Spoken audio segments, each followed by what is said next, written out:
회계 어린이들을 위해서 회계 강의를 하나 준비했어. 여기서 회계란 무엇인가? 회계란 특정 기업에 대해 관심을 갖고 있는 다양한 이해관계자들이 경제적 의사결정을 하는데 유용한 정보를 제공하는 것을 말하는데, 기업의 재무 상태를 측정하여 이해관계자들에게 정보를 전달하는 과정이야. 여기서 측정 대상은 뭐냐? 집중! 너 자꾸 잘래? 집중해! 자, 여기서 측정 대상은 바로 기업의 경영활동으로 재산의 변동, 즉 자산, 부채, 자본의 변동과 기업의 수익활동, 즉 수익과 비용, 이익과 같은 내용을 측정하고 기록한 걸 바로 회사의 재무상태 또는 재무정보라고 하는 거야. 알겠어? 네. 자, 여기서 자산이 뭐야?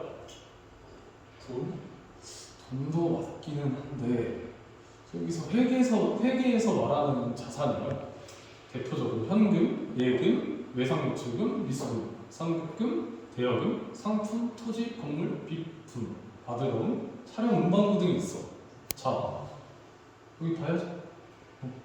여기서 외상매출금이랑 미수금이 뭔지 모르는 애들도 많을 거야. 많을 텐데, 외상매출금은 상품을 외상으로 판매한 후에 외상대금을 청구할 수 있는 권리를 말해.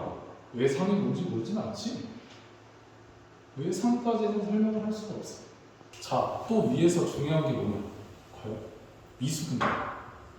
미수금이 뭐냐 하면 상품의 자산을 판매한 후 대금을 받지 않아 차후에 그 외상대금을 청구할 수 있는 권리를 말하는 거야. 이해됐어? 모르겠네. 뭐 나머지는 글씨 그대로 읽으면 되고, 이 선급금 하나 이거 마지막으로 알려줄게. 선급금이 뭐냐 하면 상품 등을 매입하기 위해서 계약금을 지급하는 것입니다.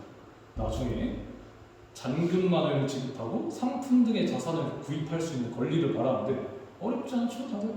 아주 이지. 자, 이제 2교시야. 2교시는 이제 부채를 설명할 건데, 부채가 뭐냐? 부채는 현재 기업이 부담하고 있으며 향후 자원의 유출이 예상되는 의무를 말하는데, 즉 기업이 부담하고 있는 빚으로서 미래에 갚아야 할 의무를 부채로 해요.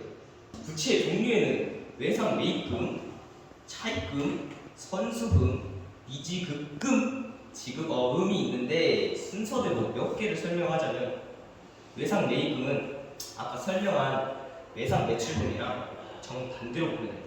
아까 외상 매출금이 뭐라 했어요?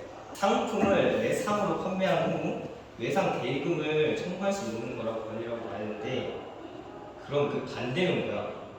상품을 외상으로 구입한 금액으로 차후에 대금을 갚아야 할 의무를 말해요. 아까 말했던 외상 대출금이랑 비교하니까 엄청 쉽지? 자, 이제 차입금에 대해 설명할게. 차입금이란 남에게 빌린 돈으로 차후에 현금으로 갚아야 할 의무를 말하는데, 쉬워. 너네 친구들한테 돈 빌리는 거랑 똑같아. 근데 너네 친구들끼리 돈 거래 그런 거 하지 마. 진짜 하지 마. 상상도 못할 일이 벌어질 거야. 자, 또 선수금은 뭘까? 선수금이 뭐냐면 상품을 사고자 하는 사람에게 미리 받은 성금이라 해요. 이는 받은 계약금에 대해 차후의 상품 등을 인도함으로써 갚아야 할 의무에 해당된다. 알겠지? 또 이제 이직급금에 대해 설명을 해드려야지. 이직급금이란 아까 상품 이외의 물건을 외상으로 구입할 경우 금액으로 차후에 대금을 받아야 할 의무를 말하는데, 내가 그냥 너희한테 줘야 할 돈이 있다는 소리야. 뭔 말인지 알겠어? 맞아. 어음에는 받을 어음, 지급 어음이 있는데, 여기서 받을 어음은 자산의 종류로 들어가고, 지급 어음이 뭐라고? 부채 종류. 지급 어음을 설명하자면 상품 등의 자산을 매입하고 약속 어음, 발행 시 갚아야 할 의무인데, 너네가 어음이라고 들어봤어? 어음은 수표랑 비슷한데 달라. 수표는 은행에 제시하면 바로 돈을 주는데, 어음은 지급 기일이라고 적혀 있어. 그때 와서 돈을 찾아가라는 티켓. 그냥 티켓이랑 비슷한 거야. 중천대. 쉬는 시간이야. 잠시 잘 쉬었지? 네. 전시가 설명한 게 뭐지?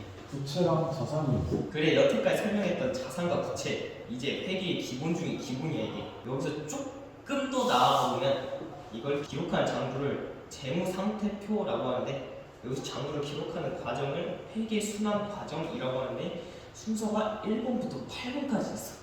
1번은 우선 거래인지 아닌지 파악을 해야 돼. 회계에서 말하는 거래가 계약서 작성만으로 회계상 거래가 되는 게 아니라 돈이 오가야 거래가 되는 건데, 계약서 쓰고 거래했다고 해서 거래가 아니다. 반드시 돈이 필요하니까 이건 알아도. 근데 여기서 예외가 있어. 예를 들면 천재지변처럼 건물이 무너져, 차가 부서져. 근데 내 자산이 없어진 거야. 이건 돈이 오가지 않아도 어쨌든 자산이 감소한 게 맞으니까 거래라고 이해하면 돼. 이거는 분계야. 분계는 크게 자산, 부채, 자본을 분리해서 기록하는, 작성하는 것을 분계라고 한다. 자, 여기서 그럼 다시 복습. 자산의 증가는 대변이야, 차변이야? 차변이요. 그러면 자, 그럼 수익의 증가는? 회변. 그럼 비용의 증가. 차변. 야, 됐다. 완벽하다. 자, 이제 세 번째 할 차례다. 3번은 전기인데, 전기는 분계로 나누는 것을 정리해서 써서 그럼 잔액은 얼마인가를 나타내는 것이야. 4번은 수정 전 시산표인데, 이건 왜 작성하냐면 내가 오류 없이 잘 작성했나 이거 검사하기 위해서 작성하는 거야. 그냥 오류 검사라고 보면 돼. 5번 수정 분계인데, 여기서 정확하게 회계 기간을 발생한 수익과 비용을 측정하고 잔액을 정확히 산출하기 위해 회계 기말에 수정을 하는 분계라고 한다. 6번 수정 후 시간 시산표 작성해. 여기서 또 한 번 오류가 있는지 검증을 해보는 거야. 즉 2번 검증하는 거야. 2번. 7번 검증이 2번 다 끝났다? 그럼 이제 재무제표 즉 장부를 작성하는 거야.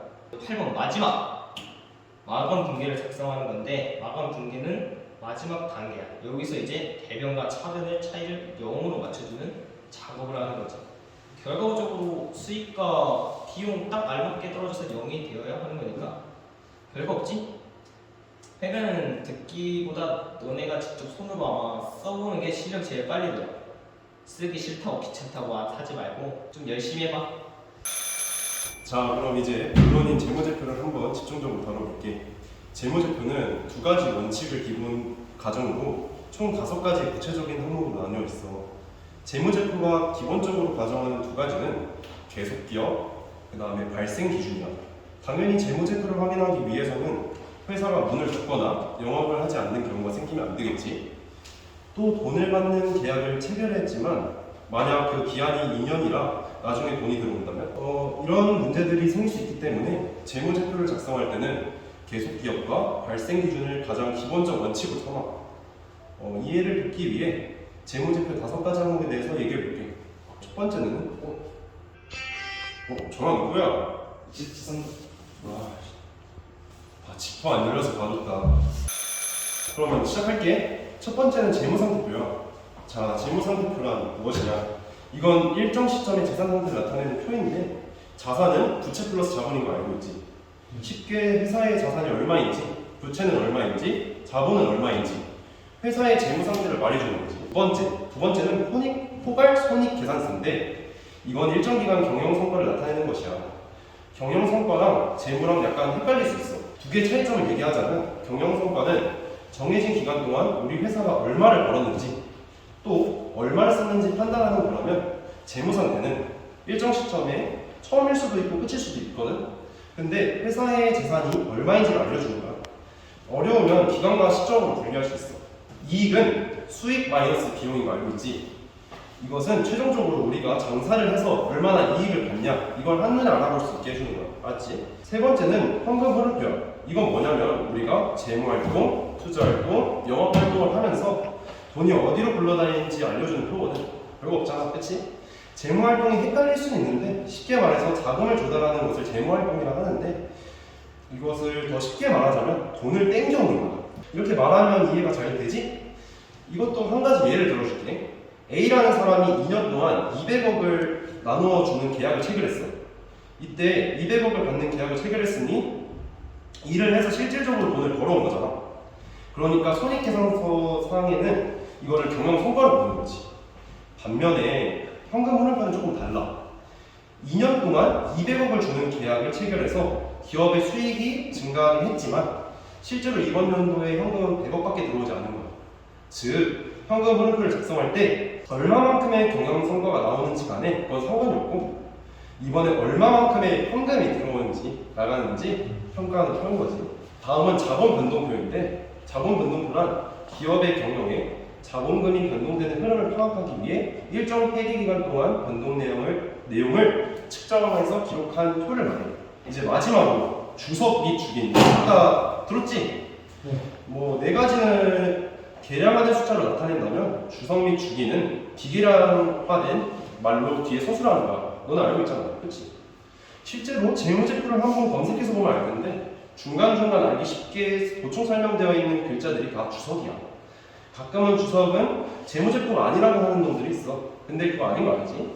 벌써 시간이 다 됐네. 너는 이제 점심 먹으러 가고 쌤은 이제 데이트하러 갈게. 여기까지. 네.